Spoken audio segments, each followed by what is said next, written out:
in politics and other areas. On my right is Mr. Abiodun Tabiri. He's an architect and he's a social entrepreneur, and I think he's the Lagos State Chairman for ANRP, that's the opponent Nigeria Renewal Party. Okay, so this is Mr. Abiodun Dabiri on my right here, and then we have on my left Mr. Victor Okai. Mr. Victor Okai is a versed political analyst. I've listened to him several times, and his wealth of knowledge when it comes to these things, and he's very critical and very analytical, and he's a social commentator as well. Mr. Victor Okai, you're welcome to AM Chat. Thank you for having me. And Mr. Piotr, you're welcome to AM Chat. I'd like us to go straight into this particular story. Ekiti State is owing salaries. Ekiti State wants to employ 2,000 people. How do we reconcile that? You're owing salaries. Well, it's there was this happened in the Western region when you talk about peculiar mess. Then we're talking about peculiar mess. Now, what is happening here is like it's payback time. This was exactly what Fayemi did. Exactly what he did was create huge liabilities for Fayoshe when he took over. I mean, there's nothing wrong with employing people, but like you have rightly pointed out, I mean, you're owing salaries, and then the next thing you want to do is employ about 2,000 people. And the thing about employment is it's a contract. And so if you employ, you cannot terminate. You're bound, whoever is coming is bound by it. If you're terminating the contract, then obviously there are implications, so many implications. There are social implications, economic implications, and it's going to be a wrong takeoff for the incoming administration. But on the other hand, they're both in court. I hope it's something which, if PDP were to win, I hope it's something they can cope with as well. You know what I mean? Sure. So, but we'll have to wait and see. But obviously, what I see there is, I don't necessarily think there seems to be this payback thing. No, that's exactly what happened. I don't understand. When Fayemi did it to Fayoshe. Fayoshe is doing it back that's too. Exactly what's happening. But it seems to be the trend. I can remember a couple of years ago in Ogun State, Motuma Gbenga Daniel was leaving office, and the election was already won, and he employed 3,000 people. That was practically a month to handing over. The election had been done, results had been announced, but he actually employed 3,000 people prior to that election. Fine, he wasn't owing salaries, but there were lots of issues. And I remember that when wanted to create liabilities from the beginning. I remember that when Governor Hamusu came in, what he did was, after 1 month, he had a meeting. I had a couple of people that were my friends that were sent back. He had a meeting. He had a public meeting, and he said he couldn't cope. There's no way. There's no money.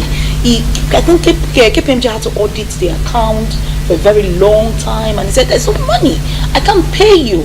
They sent them back. Over 2,000 were sent back, and the 1,000 was told to reapply. And you can be sure there was a reapply. The people you sent back, obviously they and their family members become your enemy from that minute. No, what they actually did was they asked everybody to go back, and they said they were only going to employ lower cadre. I think 1,000.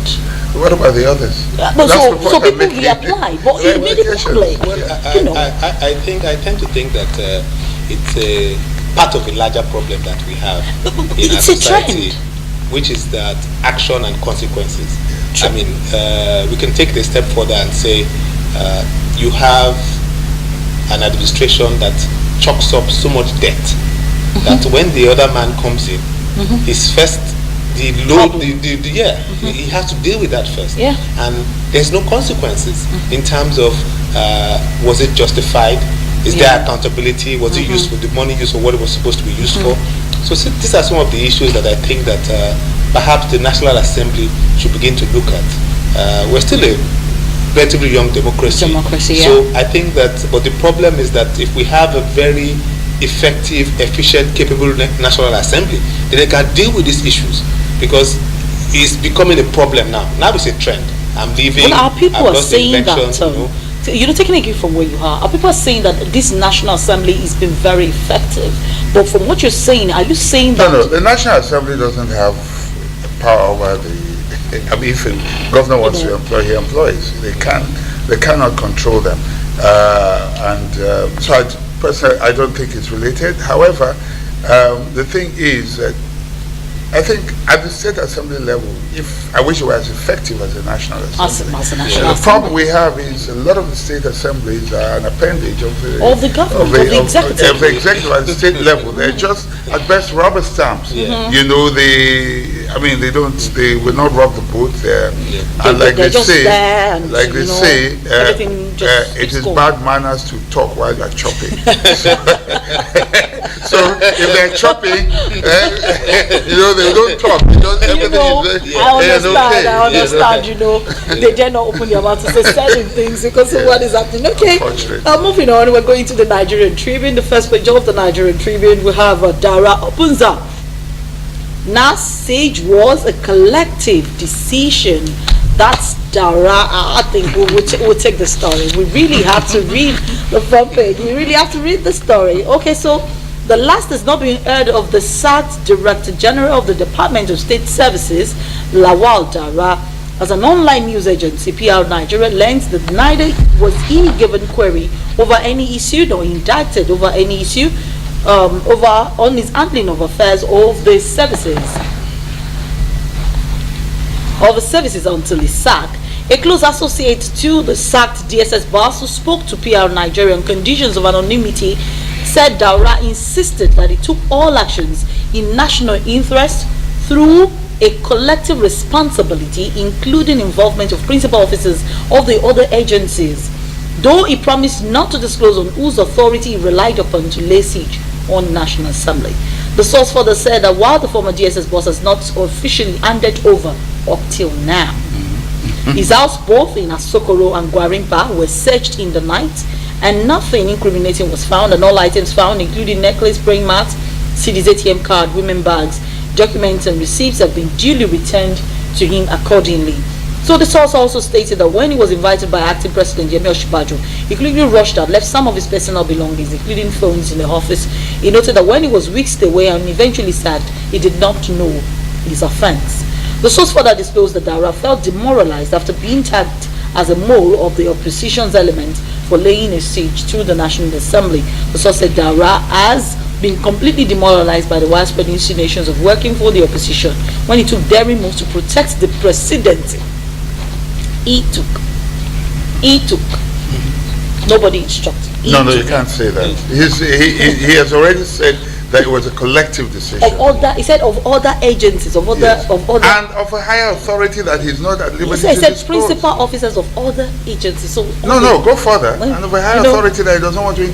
Yes, and though he promised not to disclose those on whose authority. Exactly. So we don't take anything as isolation. So finally, we have a message from Dara. There's nothing new here. Obviously, what happened was just a spin.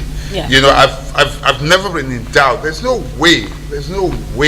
The National Assembly is an institution. You cannot,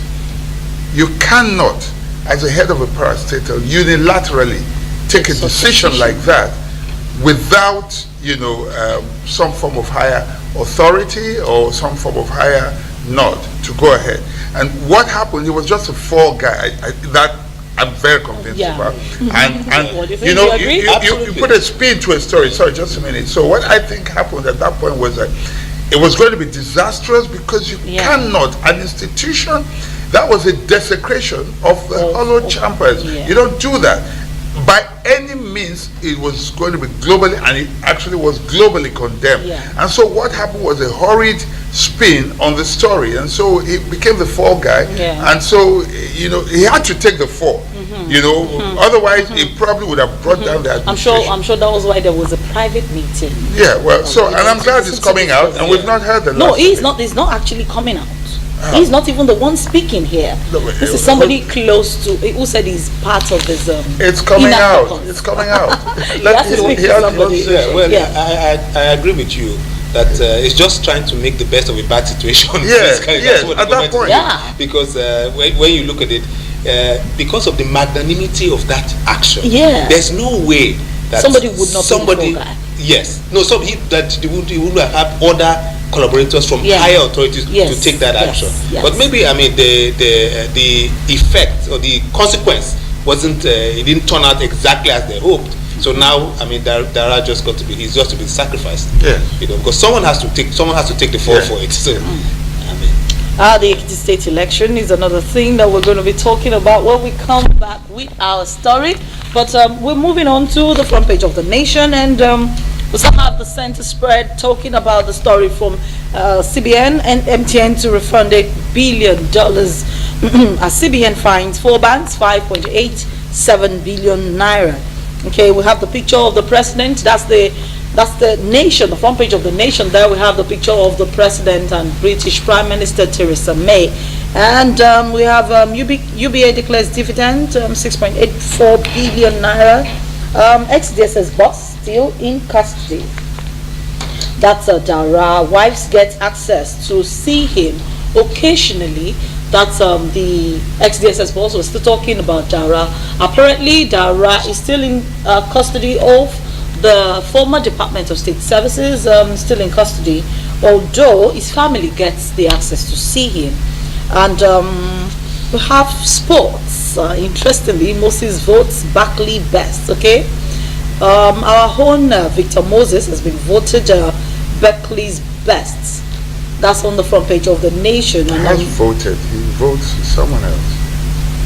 Oh, he votes Barkley as the best. Sorry about that. We have flood alert in states, as I said earlier. Flood alert in Edo, in Kebbi, in Kogi, and in Katsina State. So please watch out for flooding. It's happening all over the world. So you have to be very, very conscious and very, very. We have to prepared for it. We have to be prepared for it. We have division in PDP. That's the last paper we're looking at this morning. We have the front page of the Daily Trust. Division in APC over direct primaries as NEC meets today. The APC, according to the newspapers this morning, is talking about whether they're going to have direct primaries or indirect primaries. Whatever it is, they're going to meet today. The National Executive Committee would meet today, and that will be released shortly. Kwankwaso promises to restructure Nigeria. Okay, I think that's the much we're taking on the newspaper segment for this morning. I don't believe Kwankwaso, but go ahead. Yes. You know, we're talking politics, and we're going to come back from this break. When we come back, we introduce our topic, and then, you know, we do what we do best. We'll be right back.